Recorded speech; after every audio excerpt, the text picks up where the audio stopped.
मानी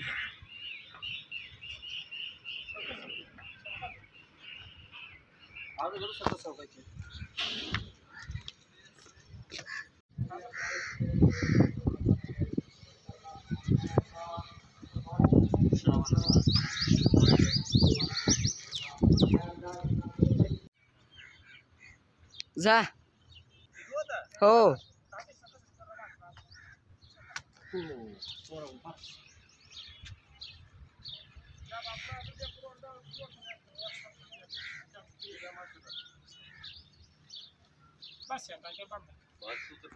वालेकुम अस्सलाम भाईजान।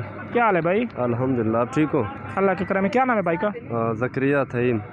ज़करिया तहीम जी। अच्छा, स्पोर्ट किसका? आपका खान को स्पोर्ट है या नून लीग को स्पोर्ट है? नून लीग। नून लीग में क्या ऐसा खास है? ख़ास नहीं है, बस हम जिसके साथ शुरू से ठहरते हैं तो फिर उसका साथ निभाते हैं। नहीं, कुछ वजह तो होना चाहिए क्या उसमें? वजह क्योंकि हम ज़ुबान के पक्के हैं, इस वजह से। क्योंकि हमारे साथ बुज़ुर्ग भी उनके साथ आ रहे थे, अभी हम भी उनके साथ जा रहे हैं नून लीग के। खान को सपोर्ट नहीं करोगे आप? खान को इंशाल्लाह नहीं करेंगे। क्यों नहीं करेंगे? नहीं, बिल्कुल नहीं करेंगे। वजह कोई वजह तो बहुत है, अभी आपको कौन सी वजह बताएं? कोई वजह बताइए।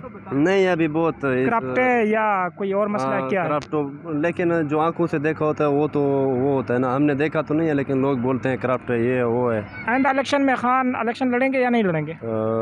अगर लड़ेंगे तो लगता तो नहीं है कि वो जीत जाए। अच्छा, हाँ ना। अभी तो आप लोगों ने खुद देखा है खान के, अभी ना कोई स्पोर्ट में ना कोई, जो भी स्पोर्ट में थे बड़े बड़े वो तो निकल गए इधर उधर, अभी तो सब छोड़ रहे हैं ना। ठीक है, बस खान की हुकूमत तो अभी चलेगी। ठीक है। पहले स्पोर्ट था आपका उनके साथ? नहीं, बिल्कुल नहीं था। हमारा तो शुरू से उनसे आ रहा है, नून लीग के साथ आ रहा है। ठीक, मेहरबानी।